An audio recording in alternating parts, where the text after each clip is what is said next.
So this talk is part of our Garage Gamer program, and Garage Gamer, as you can see just by looking around you, is dedicated to Queensland-made games, developed recently. So we've been asked, why games in a library? Why is the State Library doing a video games program? And the answer is really quite simple. State Library believes in supporting innovation of all types and also supporting the work of Queensland creators. So we believe that games play a vital role in our community as a cultural product, as part of the multimodal way in which we learn, and as a social tool that we use to keep connected to one another, and as one of the primary ways that generations of us are now having fun, being relaxed and being entertained. So today we're all here to discuss something of keen interest to anyone who deals with digital natives, so that generation of people that have essentially been born with a game controller in their hand and a PC in their home.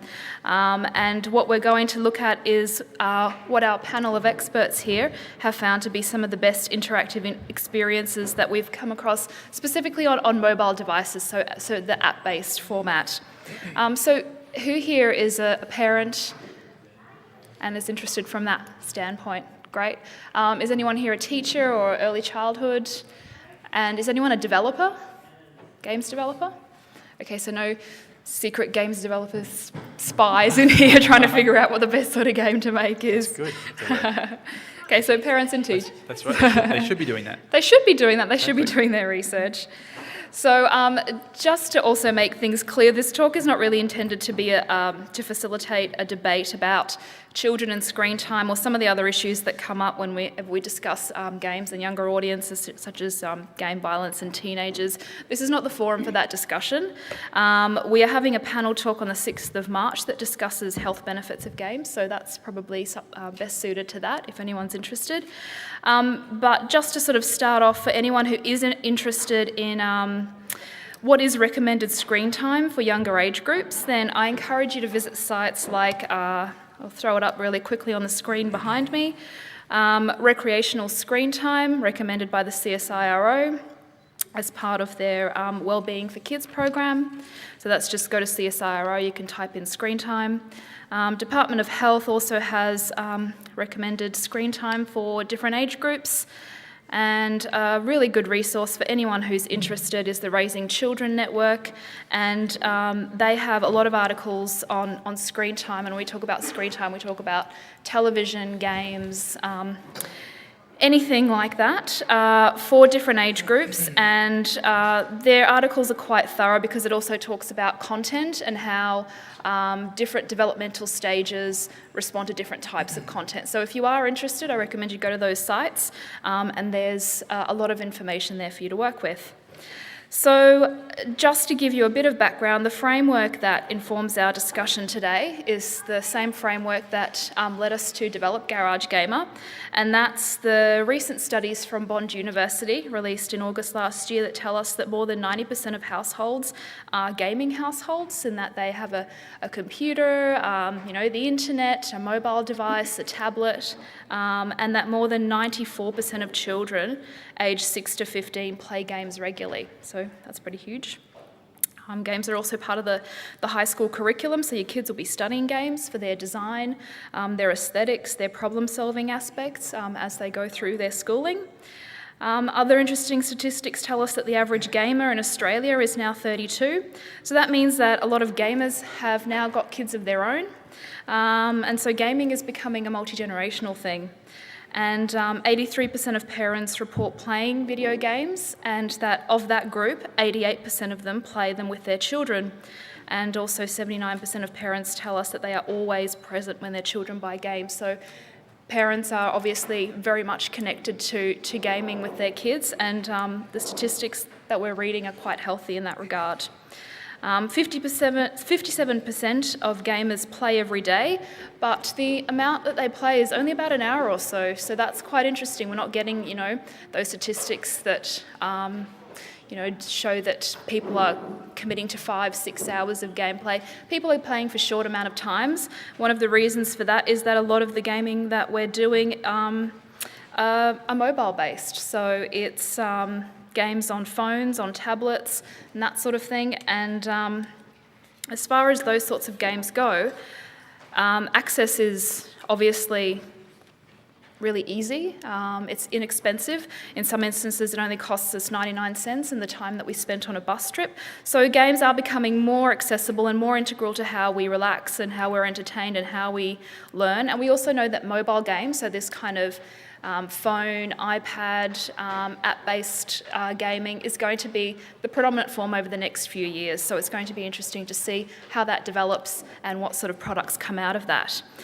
So with all of these factors in mind, we've put together this talk to have a discussion with people who are using apps and app-based games with younger people, hear their recommendations, share some of our own recommendations with you, and help you navigate the wild west that is the iTunes store, because as any of you who have jumped on there know, there are hundreds and thousands of apps available that are difficult to negotiate at the best of times, let alone, when you're a parent or a teacher and you're time poor and you're looking for quality products with, an educational outcome. So once we get started, you're welcome to ask any questions. So please put your hand up if you want to, comment on anything that our speakers are presenting, or if you want to know more. All I ask is that you just wait for me to repeat the question so that our audiences online can hear it. And so let's get started. I'll introduce you to our special guests today. So our first speaker is Paul in the middle, Paul Hamilton. He's the creator of the Science AR app, which is a critically acclaimed educational app, formative feedback for learning, and the revolutionary iBook series My Prep Year. So Paul is changing the way digital content is being delivered in schools, and quite impressively so. He is an Apple Distinguished Educator. He is pioneering the ways in which augmented reality is being implemented in schools to improve learning outcomes. So he's published articles on the benefits of game design and strategy, and he has 2 of his own apps in the App Store, and he is the primary ICT coordinator at Matthew Flinders Anglican College. And if you want to see more of his work, you can visit his website, www.appsbypaulhamilton.com. It's nice and simple. Nice, Apps by Paul Hamilton. So check it out, they're very impressive. Next to me is Chris Cypher. Sorry about that. We've been going Schiffer, Cypher, and I just had a momentary lapse there. So Chris Cypher, who is the operations manager at Lyndhurst Early Learning Centre, which is on the north side in Clayfield and also around Australia as well. So Chris has worked in the childcare industry for 20 years. She's formerly a nurse, and she has an extensive knowledge of developing and managing childcare centres in partnership with local communities. She currently holds an advanced diploma in childcare services and has been operations manager of Children First Learning Centres since 2001. And in 2007, as part of CFLC's commitment to establishing enriching programs for children in the community, Chris visited the Italian city Reggio Emilia. The city is renowned for its experiences in education and recognises that education can be a fundamental resource for a community and development of its everyday life. So we were quite interested in the Lyndhurst Early Learning Centre because they're leading the way by being the first early learning centre. So we're talking young children here, childcare, kindergarten, that sort of age. They're incorporating iPads as learning devices, and they're teaching courses such as phonics, research, numeracy and literacy in a fun and interactive way to this younger audience. So they're quite pioneering in that regard, and Chris is going to share some of the things that they use in their centre. And at the very end, we have John Passfield, who is a regular visitor here at SLQ at the moment. He is a developer and he's a veteran of the video games industry in Australia. He is the creative director of Red Sprite Studios and a program manager of Right Pedal Studios, which is a games lab, a games accelerator based here in Brisbane, recently launched. So as I said, he's a veteran of the games industry. He's got more than 20 years of professional experience on numerous award-winning titles. He's one of the founding members of the games development community. He founded some of the first development companies in the country, including Interactive Binary Illusions in '93, Gee Whiz Entertainment in '96, and Chrome Studios, you may have heard of them, in '99. And he also worked as the creative director at Pandemic Studios, another huge company, and was co-owner, creative director of Three Blokes Studios studios before selling it to RockU in 2011. So John is passionate about social and mobile gaming and has led the creative direction of a number of Facebook titles, including Brainiversity, which is kind of a puzzle-based sort of a game, Hospital Town, Virtual Villages, Galactic Trader and Galactic Allies, and his latest title is Save Our Village, which you can find on the back wall over there if you want to have a play afterwards. And he's also the father of 2 young children, who he not only involves in the playing of games, but also in the creation of games. So we've got a really interesting panel of people here for you to hear from. So again, if you want to ask any questions, please do so. So what I might do is I'll hand over to our guests and we can hear from them directly as to how they use apps in their work, and we'll show you some of those apps as well, and we can start our discussion. So, Chris, would you like to start, given that you're right next to me? We introduced iPads into our Lyndhurst Early Learning Centre in late 2010, and it really was just a natural progression from iMacs. They already had iMacs in their teaching environment, but we could see that we needed something much more portable, much more mobile, and that would allow us to really take advantage and seize the teachable moments. So they became quite an important part of our program with our children. We have children from 6 weeks up to 5 years at our Early Learning Centre, and then we also have an after-school care service that has children from 5 years, and we can go up to 18 years of age there. So both services differ slightly on how they would use apps. Obviously, our school-age children are after-school care environments, so it's very much a leisure-based program. Having said that, the children often are the ones that will determine where they'll take the apps, so it's often what's popular out there with their peers at the moment, and at the moment Eden is one of those, which is a building game, an interactive game.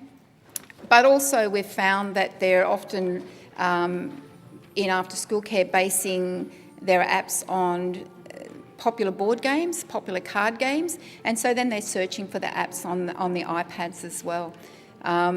In our younger environment, we really wanted to introduce iPads to support the programs that we already had established in our service, and that were our gardening programs, our French language programs and our music programs.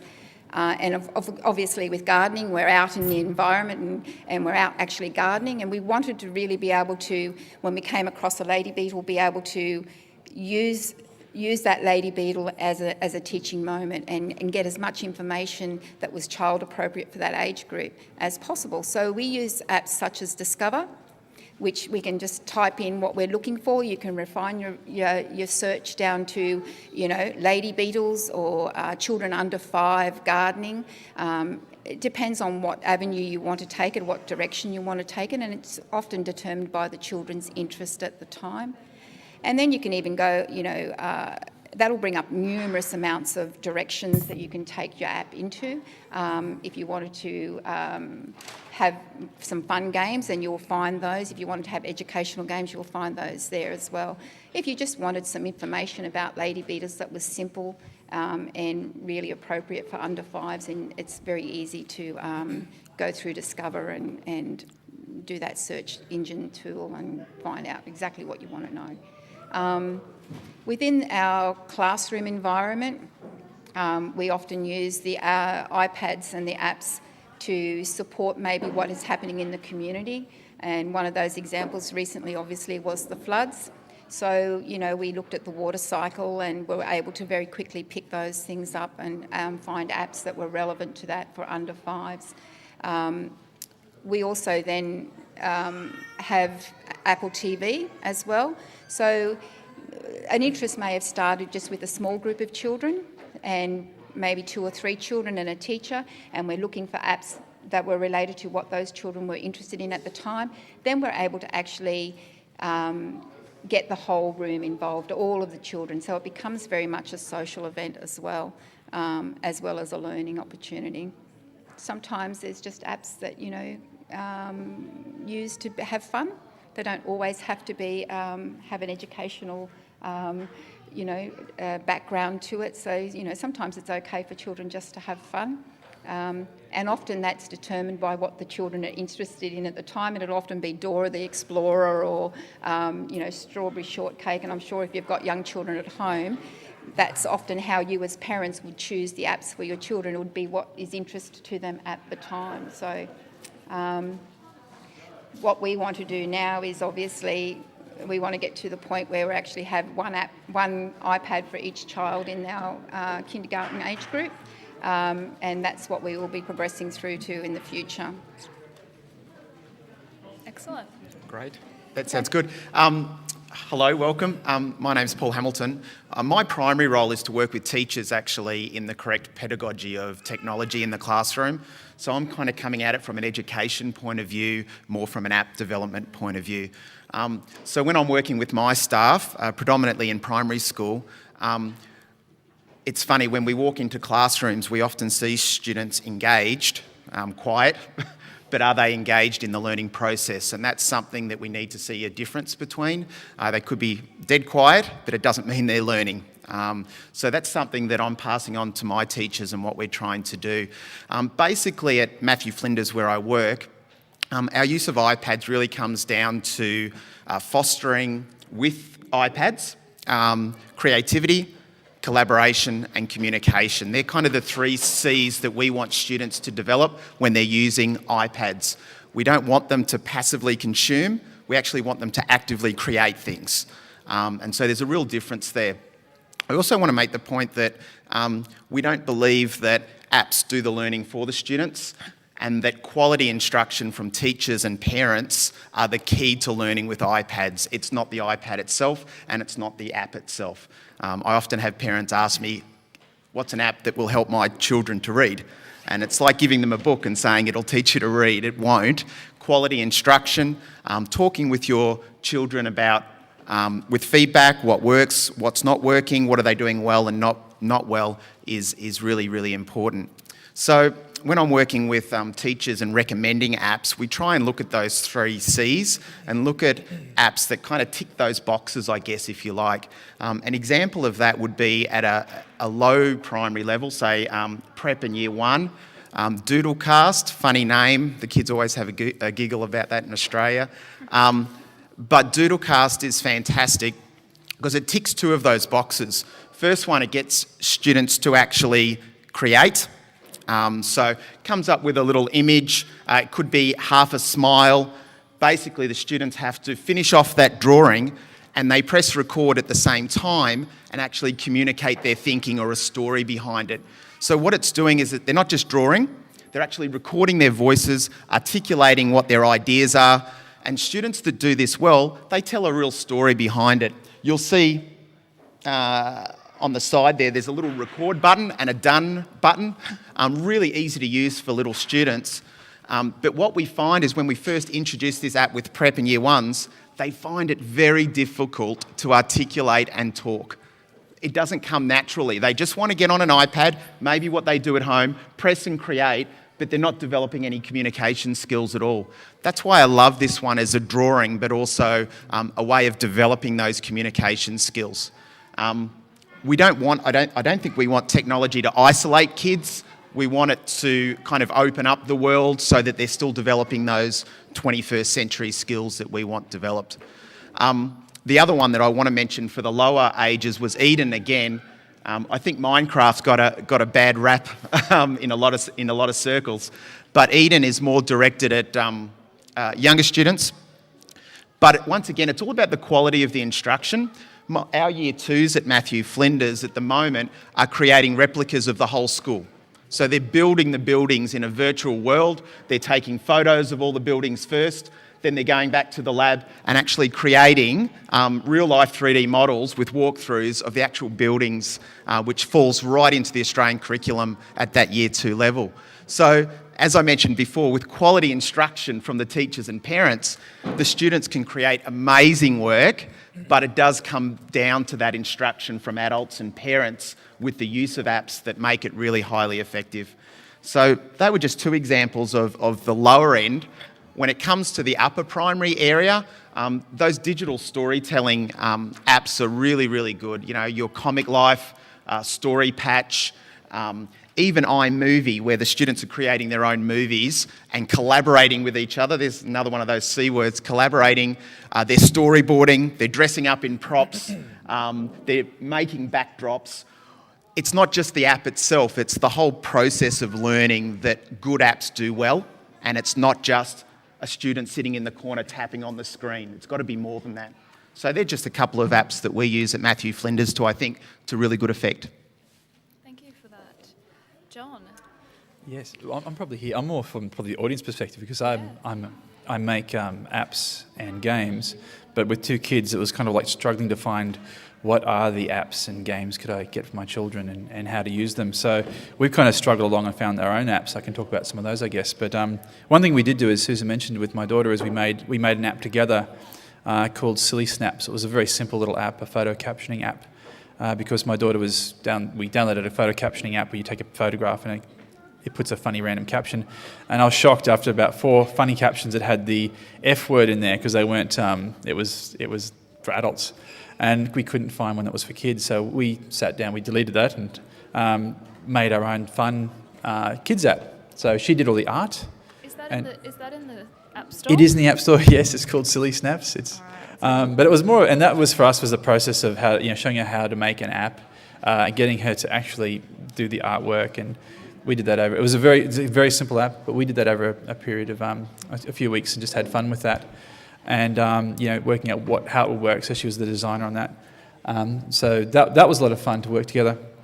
But with what Paul was saying, yes, the Imovie is something that is really cool. We've actually enrolled both Ella is 8 and Zach is 5 in an after-school program called Imovie Maker. And last year they'd made a little short film, and again that was great because even though Zach is 5 and was more passively there, they'd get him involved, and they made a little short film. The kids came up with the story, did everything, and the people who put the program on had, I think, people from the film industry come in and help with certain things.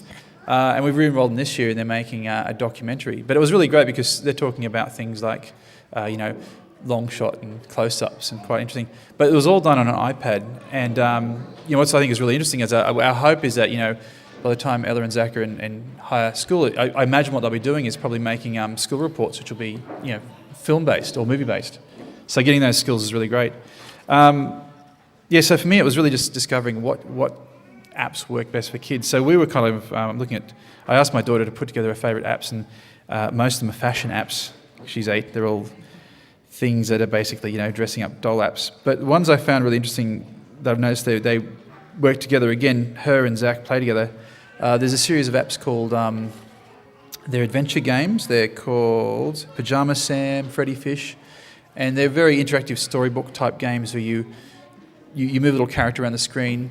What I find interesting is because Ella and Zach isn't at the reading level yet, and so Ella will sit with him and they'll play together and work out the puzzles. That's them there on the screen. So they're quite fun, and for them it's really getting them to play together. So we had a bunch of things like jigsaw puzzles, which I found really great.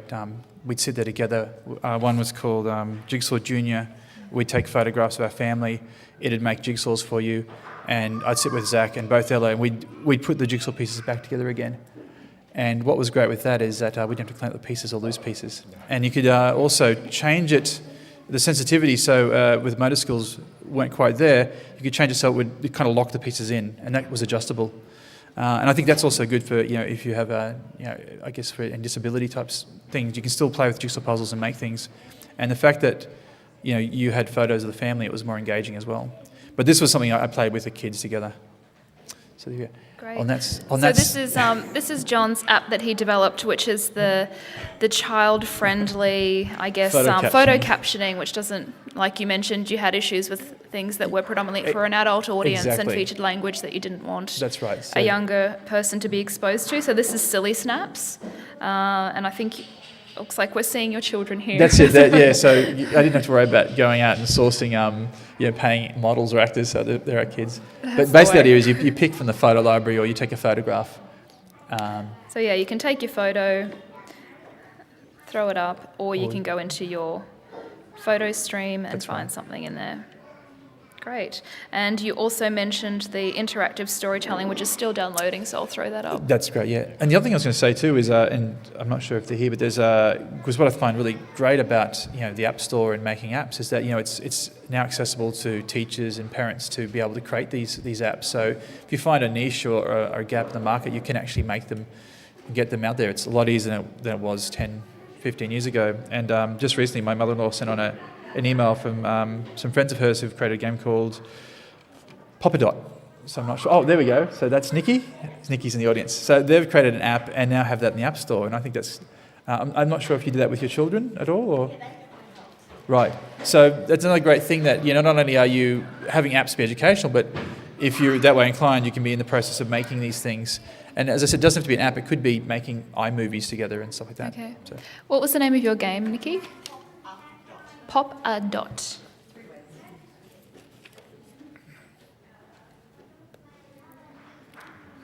Great. We'll get that up for everyone to see as well. Paul, you talked about your work with augmented reality. Can you perhaps tell us a little bit more about why you find that to be a particularly useful device as far as attaining educational outcomes goes? So for people that don't know what AR is, augmented reality, it's basically, it's not a virtual world, it's basically enhancing reality as it is. I'm not sure if you've seen Google Glasses on YouTube where they put glasses on and they walk around and it identifies things. It's kind of like where we're headed. Mm-hmm.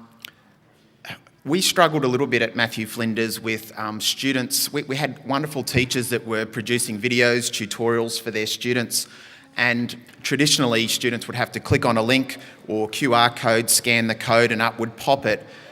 What augmented reality does is the students basically come up to one of the posters that we've produced around the classroom. They hold their iPad up to a certain part of the poster, just an image. It recognises it and it will play something. So it's really cool, cool technology.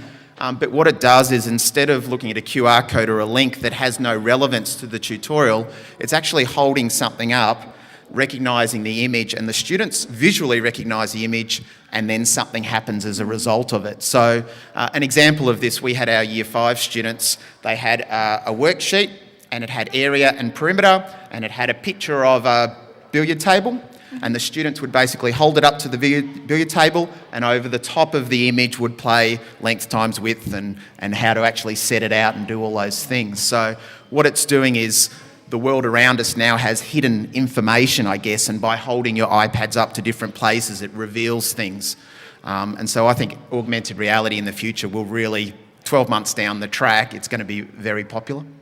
And so is it just that it provides, I guess, a more seamless integration of that information with the real world lived experience that you were talking about, following links, going to multimedia sites, going to QR codes, whereas augmented reality builds it into It does, and the other thing that AR does is our teachers are actually creating the content now, so they're personalising the content for their students. So if they feel a group of students here is having problems with this concept, they can create a video, bring it into AR, and that hits the target exactly where the students are at.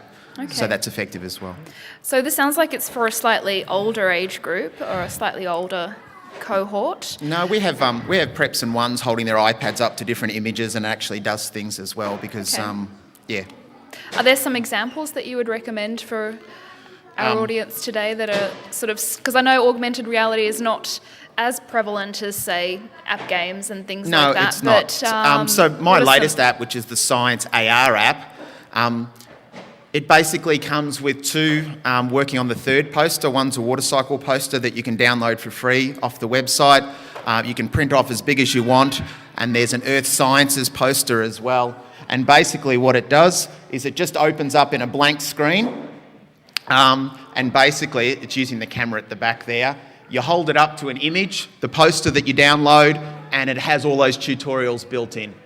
So it's a really simple app, easy for kids to use. They just hold it up to the poster and all this rich media content pops out at them and it's quite cool. So those posters are available for free on the website as well. Okay, so people can download them. Yeah, absolutely. And print, go to Officeworks or somewhere and print off as many copies as they want for their school.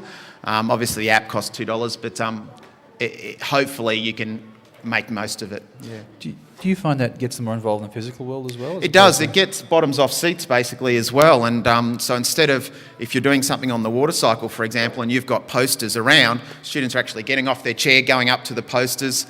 I don't know about you guys, but in school I never really took much notice of the posters around my classroom. No. The other thing you can do is put it on worksheets, send it home, so the students have access to those videos on their own device at home 24/7 as well. So that opens up the home learning as well as the school learning as well. Excellent.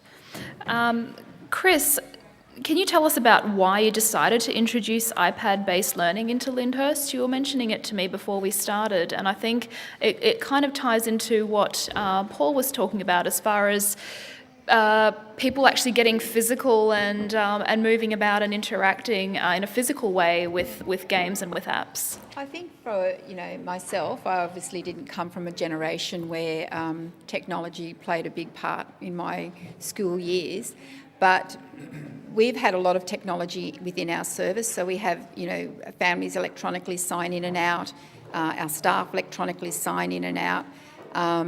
We've always had iMacs, MacBooks available for the children. And also we certainly acknowledge that our clients that were coming through our door were very IT savvy. Most of them had iPhones, most of them had iPads. And to be honest, we were having 2-year-olds coming through that knew more about an iPad and apps than I certainly did. So we decided to move. We wanted a more flexible tool, a more mobile tool that we could utilise in our programs. We wanted something that obviously, as I previously said, that could support our teachable moments and do that spontaneously and instantly give children that feedback on what we're learning about, and to be able to then extend their learning further. Often previously to that, we would have to, come back to the classroom, and then perhaps the next day we would talk about, look, we, looked at seeds, and now we're going to have read a story about growing seeds, etc. And often the children in that time period, their interest had taken another direction. Whereas with the iPads and the apps, we can maintain that interest and work it for as long as we possibly can, and it's quite amazing then where we actually end up from where we started in our learning journey to where we actually end up, and it's often somewhere totally different from where we started. So Chris, you mentioned that the Discover app was a really useful tool for you to use, certainly. as well as apparently you use QWiki. Yes. I've only got what looks like an iPhone-based version there, but if people want to have a look at that, QWiki. You use the water cycle, which I brought up, but then you also recommended some other ones to me before, such as World Flags. Yes, and Solar Walk. It really depends on, obviously, the interest of the children at the time, so that changes constantly. And of course, we've got a larger number of children that we're learning through children's interest and developing it within the emergent curriculum. So a little bit different to perhaps the school environment. So we're not as structured. So therefore we find the mobility of the iPad fantastic. It's often very useful for children who have special needs, and it doesn't necessarily replace their communications skills. Often, children will be sign languaging or have very limited verbal skills. The iPad doesn't replace signing, it doesn't replace. We still want children to be encouraged to talk, even if they're finding it difficult. But that mobility of the iPad and the ability to be able to just touch the screen and to get an interaction encourages children with special needs to become socially involved with their peers, whereas then the other children don't tend to look at the disability or the special need, but they're really looking at, wow, what have you got on your iPad so we can communicate. So I think for a child with special needs, it gives them a huge confidence builder. It also allows them the flexibility to use that tool to the best of their abilities. So a lot of special schools, I do believe, have introduced iPads into the classrooms for that very purpose, not necessarily as a communication tool. And I was talking to a parent recently whose child can actually talk, and she said, and does have some special needs. So they were using the iPad, and she said they quickly realised that he was using the iPad and the apps as a communication tool with them when they fully were aware that he could actually talk. So then they, as parents, became parents, and they parented their child and put in some tough love and withdrew some of those abilities or access to the iPad, so because they didn't want him to lose the ability to talk or the need to talk. That's very important. So that's an interesting example. You also recommended that we look at this kids yoga app. So is this another one that you use? Yes, we do, and probably our kindy teacher would be much better at giving you information on this than I am, but unfortunately he couldn't be here today. But the kindy yoga, we do yoga in the classroom, and parents have told us at home that they wake up to their children doing yoga in their lounge rooms, and so we use the kindy yoga app to support that. Yeah, it is a group exercise, yeah. And we also have our teachers involved in that as well. So you can see it up there. It's a way to introduce some relaxation techniques into a very active age group. Busy. Great. While we were developing this talk, we approached some other people for some of their recommendations, and one of those people came as a recommendation from John, actually, Phil Giorgio, who is the founder of a company called Tigly, and there's an app associated with that. That's Tiggly. It actually involves using real-world objects, so shapes, and an iPad, and matching shapes up to an iPad sort of based interactive screen. So that's worth checking out. He's currently based in Harvard, and unfortunately he couldn't be here today because he is in Boston, but he gave us a couple of recommendations of what he thought were well-designed quality apps, particularly for younger audiences. And I'll share those with you because he was kind enough to send them through. Monkey Preschool Lunchbox was one of his. I've seen this on many, many lists. I certainly know that my child played this a lot, and I have the music stuck in my head permanently. So it's sort of puzzles. It's puzzle-based sort of shapes. It's literacy. It's numeracy. It's picking things out and having a little monkey sort of encouraging you along the way. It's quite a neat little app. So if anyone's interested in that. Monkey Preschool Lunchbox is the name of that one. And another recommendation from Phil was Peekaboo Barn. Now, I can attest to this one. It's got me through a return flight from Brisbane to Bali, and it is fantastic. Again, really simple for a younger age group, and it's really about, you can hear a noise, you identify the animal, and then, the animal... Again, very young audience here, but it's a lovely app, really well designed, and a good way to sort of teach some very basic kind of lessons to a young child. So, are there any questions from the audience that you would like to ask? We've obviously got people here who are coming from a developer background, from a parental background, from early childhood experience, from primary and middle years. So, please use them. At the back, I'll just repeat your question when you're done with it. Yeah, you said you have a lot of prep and young kids using apps, especially in preschool. What do you use for protecting?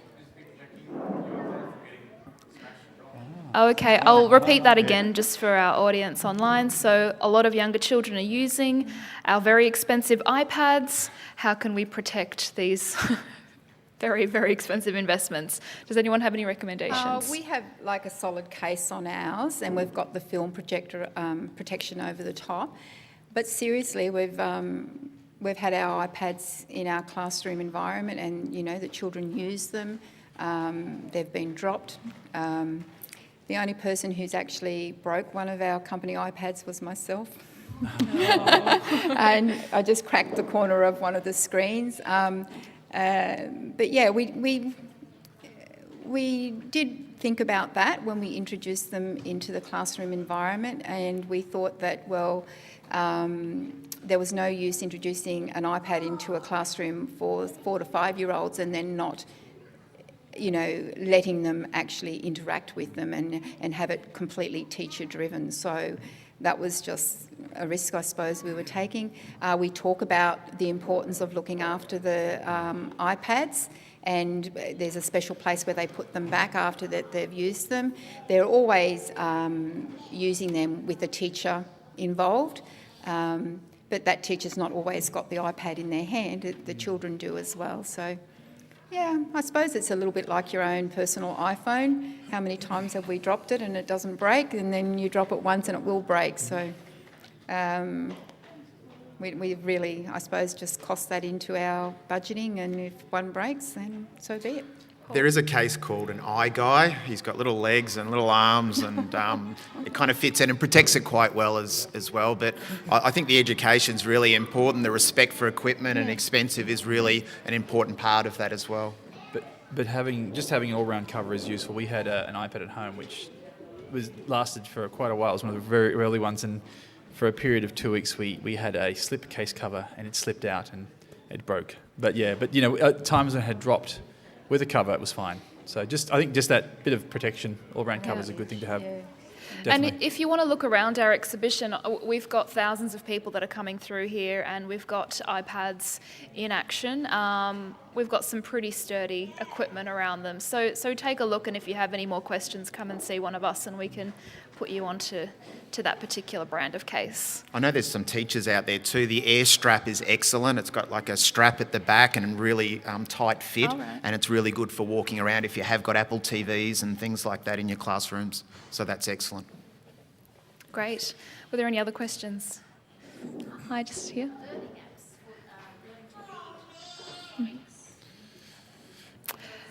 Yes. Any recommendations for learning apps? So phonics, Yes, learning to read, that sort of thing.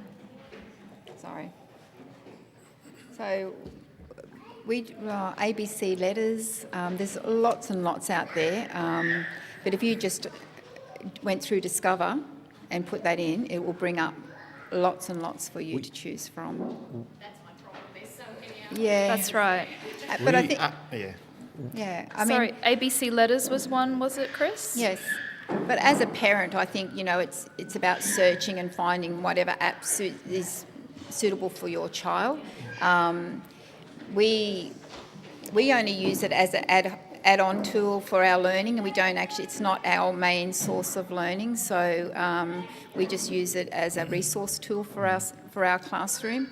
We're very conscious of the fact that we're not the parents, so that was a big discussion when we decided to introduce iPads into the classroom. Who decides what app is suitable to introduce into the classroom? And so we had a big discussion about that. And so you have to put some controls in place, some security in place, so that, we make sure that what our teachers are accessing for students is what we would feel will deemed as suitable for children. And we have a responsibility as educators.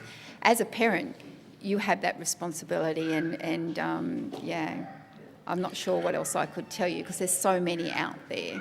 I know in Prep in Year 1 we use I Write Words just for letter formation, and it's quite helpful even with a finger to get that letter formation right.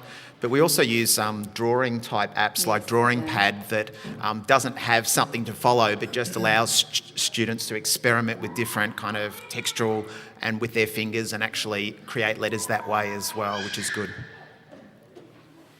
Okay, so there was, this one is downloaded that you recommended earlier, John, and it's the sort of interactive story book. Right. So again, that's... And these are based on, these are quite old games, but have been repurposed for the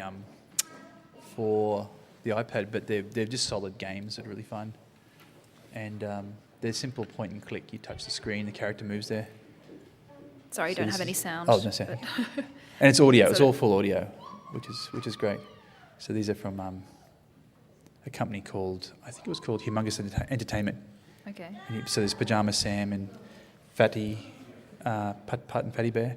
But yeah, my kids have played these, and they're very simple adventures. Like one involves you making a cake, birthday cake, so the bear goes around the house and finds the ingredients and puts them together.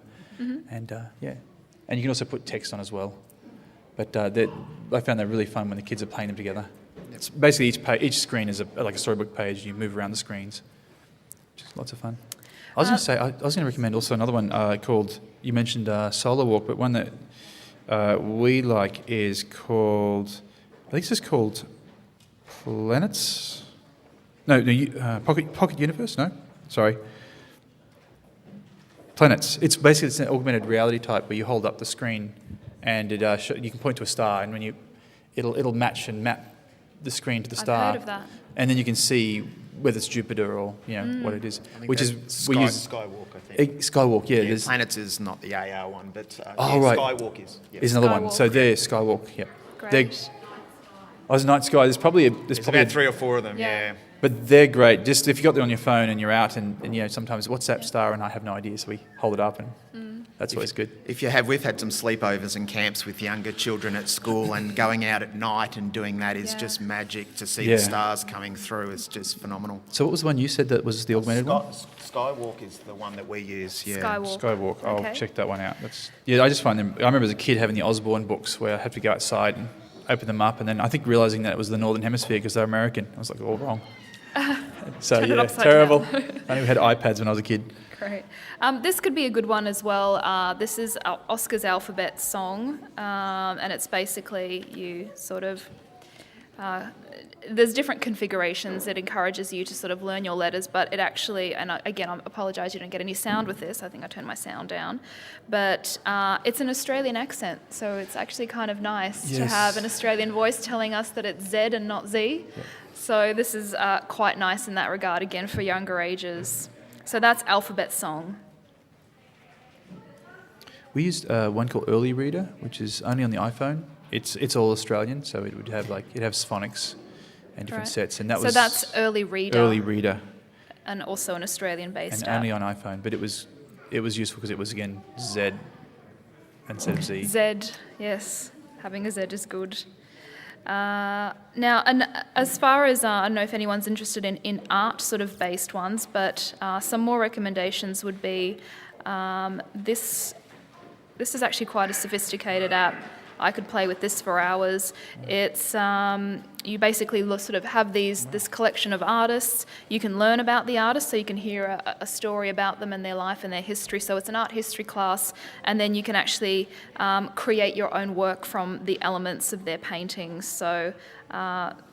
And then display it in your own gallery. So this is a fantastic one for anyone interested in a really good quality art-based app. What's it called again? It's called Play Art. Play Art. Play Art. Any other questions? Hi. Just a quick question for Paul. Yep. Just wondering if you had any recommendations on selection of apps to cater for differentiation, whether it's special needs, language, Yep. ESL, all those sorts of things. Yeah, look, we've got a learning support, obviously, group at school that I work with quite a lot. One of the best things you can do on your iPad is go to the settings and the assistive technologies that are involved there, turning up the size of your fonts when the kids are web browsing, turning on your speech so the iPad speaks back to them. Those sort of settings on the iPad are outstanding for those assisting learning support kids. And that's the first thing I do with learning support teachers is go through the settings, think about who I've got, who are my kids, are they struggling visually with those things and so on. So I'd encourage you to have a look in settings on the iPad because they're amazing facilities to help those kids. There's a couple of, for kids that have autism, different spectrums like Asperger's and so on, there's some good ones. I don't know them all off the top of my head, but there are some specifically looking at memory recall and improving memory capabilities and doing those basic things. Storytelling, a lot of those kids struggle with sequential things like getting things in sequence. I might grab your email and I can email you some when I've got it on my computer at home and I can give them to you. We've got a talk here on the 6th of March where it is looking at games and apps being used in a health benefit sort of sense, and we've got an expert coming who works with young children with Asperger's and uses apps as part of their rehabilitation and their learning. So you're more than welcome to come to that one. If you grab a program, on the 6th of March, we'll hold that here. Are there any other questions before a couple more? Yes, at the back? Are there any applications for mathematics that you would recommend? Hundreds. Yeah. Do you have a particular level that you're... All levels. I guess the ones that we're using at school are not necessarily the game-based ones where kids are just doing multiplication facts. There's a lot of data that says that that's actually not improving learning. So there's a couple. I think iMaths is one where it's more of a problem, and they have to actually write in their thinking and solve the problem with their working out. Those sort of apps. Once again, I've got it on here somewhere that I can give to you. We use those maths apps because it encourages kids to actually think about their thinking instead of just tapping on a screen and getting the answer, which does very little in a mathematical sense. So I'll have a look through here and I can get back to you. From a leisure-based service in our after-school care, we use Maths Bingo and Pizza Fraction. So Maths Bingo And Pizza Fraction. and Pizza Fractions. I'll get those up for everyone to see as well. Was there one more question There's down Times here? Tables quiz as well. There's a few of them that we use. Great. And they've usually been selected by the children. Hi.